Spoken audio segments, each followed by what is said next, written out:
Assalamualaikum warahmatullahi wabarakatuh. Sebelum ke pembahasan, saya mau perkenalkan diri dulu, introduction tentang diri saya. Perkenalkan, nama saya Fikri Muhammad Siddiq, Prodi STI. NIM sudah tertera di sana, mata kuliah hardware, dan dosen Pak Galih Hadi Permana MKom.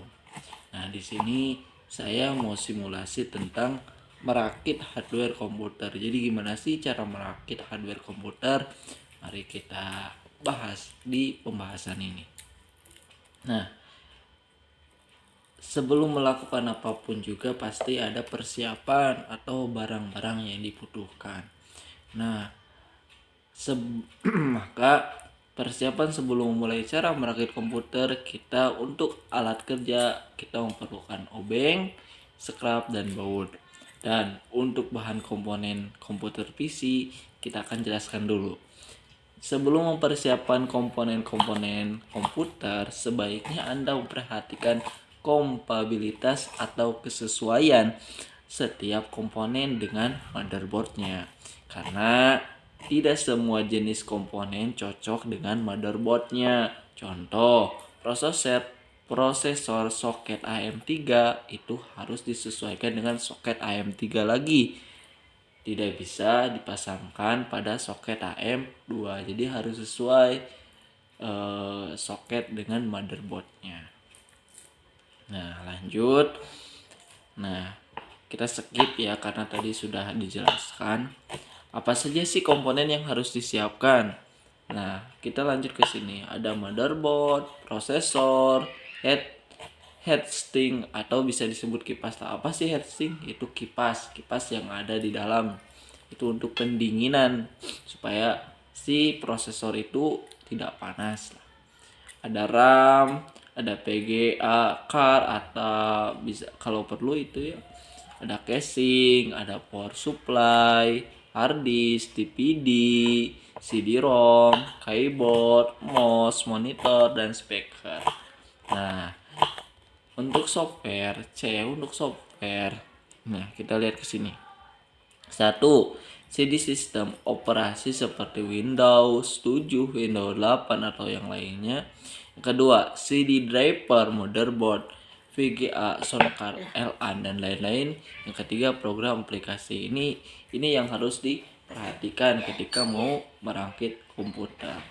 Jadi setelah bahan-bahannya kita sudah tahu, motherboard sama soketnya itu harus sesuai juga. Maka apa sih langkah selanjutnya? Ya, kita lanjut. Itu ketika sudah ada barang, sudah ada persiapan, maka kita tentukan langkah-langkah cara merakit komputer atau PC. Yang pertama, cara memasang prosesor ke motherboard. Nih, yang pertama dulu cara memasang prosesor ke motherboard. Perhatikan gambar di sini. Pertama, buka atau tarik ke atas tuas pengunci soket prosesor pada motherboard. Lalu, sebelum meletakkan prosesor ke soket, lihat tanda titik atau segitiga di sudut prosesor. Lalu cocokkan tanda yang sama di soket motherboard. Jika sudah terpasang dengan baik, kunci kembali soket prosesor tersebut. Nah, lihatlah gambar tersebut ya, perhatikan. Lalu lapisi atau oleskan pasta di bagian atas prosesor yang akan dipasang heatsink. Apa tadi heatsink? Kipas. Pasta berfungsi sebagai penyalur panas dari prosesor ke heatsink. Lalu selanjutnya pasang heatsink atau kipas di atas prosesor. Kunci kipas sehingga tidak goyang atau tampak mau lepas. Nah, terakhir colokan konektor power kipas ke motherboard dan pastikan kembali bahwa heatsink atau kipas dan prosesor sudah terpasang baik. Nah, gitu ya. Pertama, ketika mau merakit komputer, yang pertama itu harus memperhatikan bagaimana cara memasang prosesor ke motherboard. Lalu selanjutnya apa, Kak? Selanjutnya cara memasang RAM atau memori ke motherboard. ada beberapa langkah, ada 4 langkah nih harus diperhatikan. Yang pertama, lihat dan buka tuas penguncinya nih. Gambar ini perhatikan. Yang kedua, lalu sesuaikan posisi kelekukan pada RAM dengan lakukan pada slot RAM pada motherboard. Lalu yang ketiga, ketika sudah pas lalu tekan di setiap ujung RAM hingga tuas pengunci RAM atau memori kembali mengunci, biasanya ditandai dengan bunyi klik. Lalu pastikan memori RAM sudah terpasang baik dan benar. Nah, ketika sudah memasang prosesor ke motherboard, lalu kita harus tahu juga cara memasang RAM atau memori ke motherboard. Nah, yang ketiga, cara memasang power supply unit PSU pada casing. Untuk power supply, jika Anda membeli casing biasanya sudah terpasang power supply.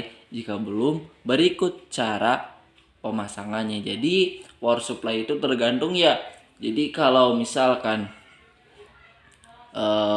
kita membeli casing, biasanya sudah terpasang power supply-nya. Tapi terkadang juga power supply-nya itu belum terpasang. Jika belum terpasang, maka ini tata caranya. Yang pertama, pasangkan power supply atau PSU di atas pojok, atau biasanya ada juga yang ditaruh di bawah, tergantung model dari casing sendiri. Jadi tergantung model, mau di atas pojok boleh, mau ditaruh di bawah juga boleh, tergantung model PC-nya ya. Yang kedua, sesuaikan lubang sekrup pada PSU dengan lubang sekrup casing. Lalu kunci PSU menggunakan sekrup yang ada menggunakan obeng. Nah, perlu diperhatikan ya. Pastikan PSU sudah terpasang benar dan tidak tergoyangkan. Lanjut, ketika sudah memasang prosesor ke motherboard, lalu cara memasang RAM, cara memasang power supply. Yang keempat yaitu cara memasang hard disk dan CD atau DVD. Nah, ini ada 3 langkah. Yang pertama, letakkan casing dalam keadaan berdiri, pasang hard disk pada casing dan kunci dengan baut menggunakan obeng plus. Nah, lalu pasang CD atau DPR RW di bagian atas dari depan casing dan kunci dengan sekrup agar tidak bergerak. Selanjutnya, pasang masing-masing kabel pada hard disk dan CD atau DVD RW. Nah, kayak inilah. Jadi harus diperhatikan juga ketika mau merakit komputer, bagaimana kita harus tahu cara memasang hard disk dan CD atau DPR. Nah, catatan. Untuk pemasangan kabel, pastikan jenis port serial dari hard disk dan CD atau DVD RW apakah menggunakan jenis ATA atau SATA. Untuk kabel power diambil dari PSU, sedangkan untuk data dipasangkan dari motherboard. Jadi perlu diketahui CD atau DVD itu jenisnya ATA atau SATA. Nah, seperti itu. Lanjut. Yang kelima yaitu cara memasang motherboard ke casing. Ketika sudah semuanya, maka tinggal memasang motherboardnya ke casing. Apa yang harus diperhatikan? Nih ada 3 langkah. Yang pertama, lihat lubang sekrup yang ada pada casing dan lubang sekrup pada motherboard. Lalu letakkan motherboard ke dalam casing dengan mencocokkan lubang sekrup yang ada pada motherboard dan casing.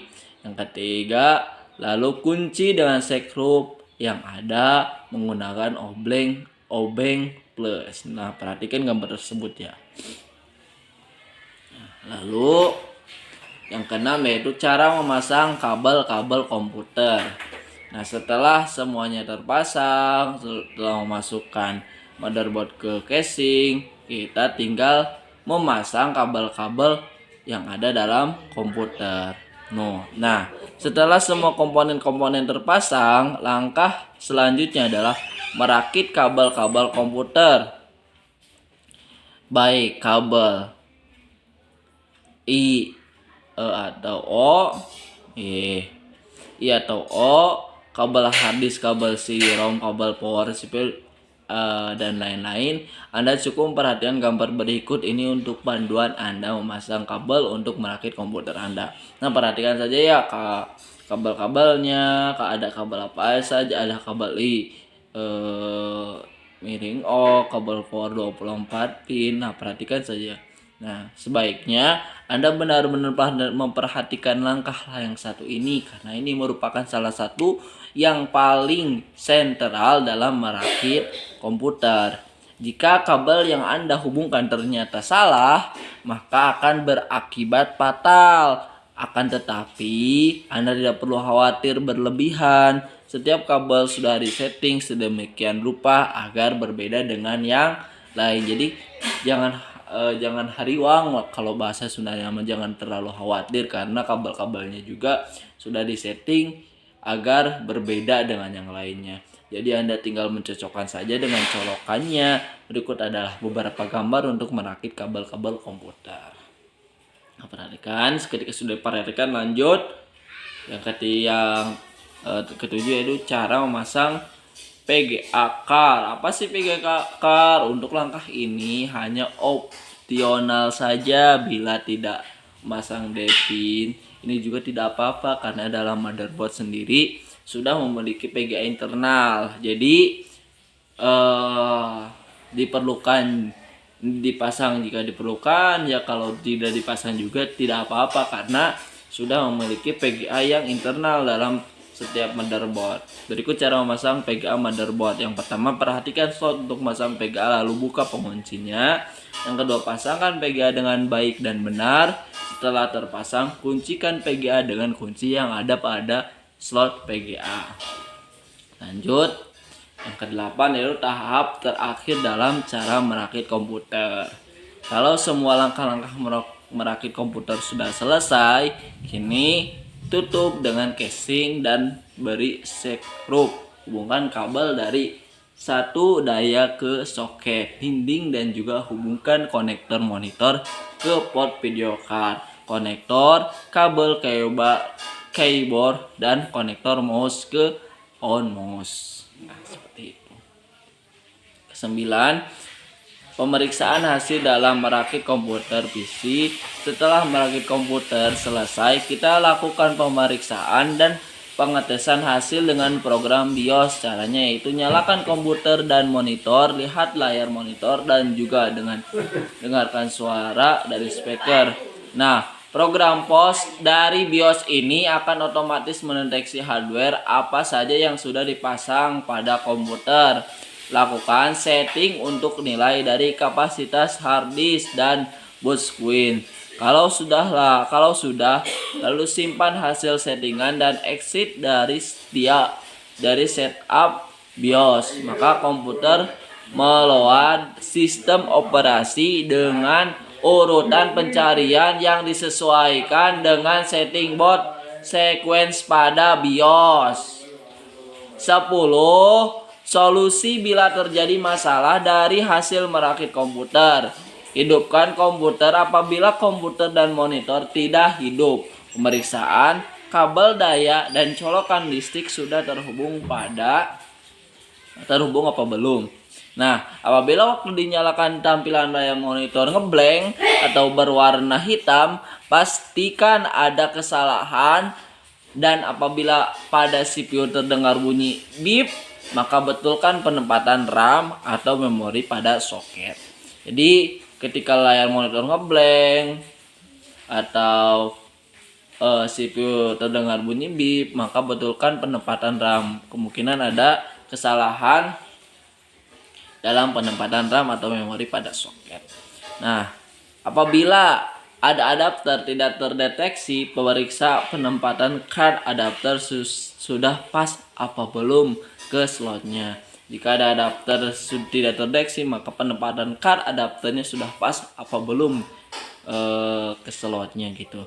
Apabila ada LED dari harddisk atau CD menyala terus, maka periksa konektor sudah terhubung apa belum. Lanjut, itulah Langkah-langkah cara merakit komputer PC sendiri yang terdapat pada praktekan. Apabila Anda sudah berhasil merakit komputer sendiri, maka langkah berikutnya adalah menginstal sistem operasi seperti install ulang Windows agar komputer PC dapat digunakan. Nah, sekian presentasi dari saya. Kurang lebihnya mohon maaf apabila ada kritikan atau saran. Boleh di kolom komentar karena ini masih dalam tahap pembelajaran. Wabillahi taufiq wal hidayah. Wassalamualaikum warahmatullahi wabarakatuh. Saya Fikri Muhammad Siddiq. Sekian, terima kasih. Wih, kerumnya video di kaning weh.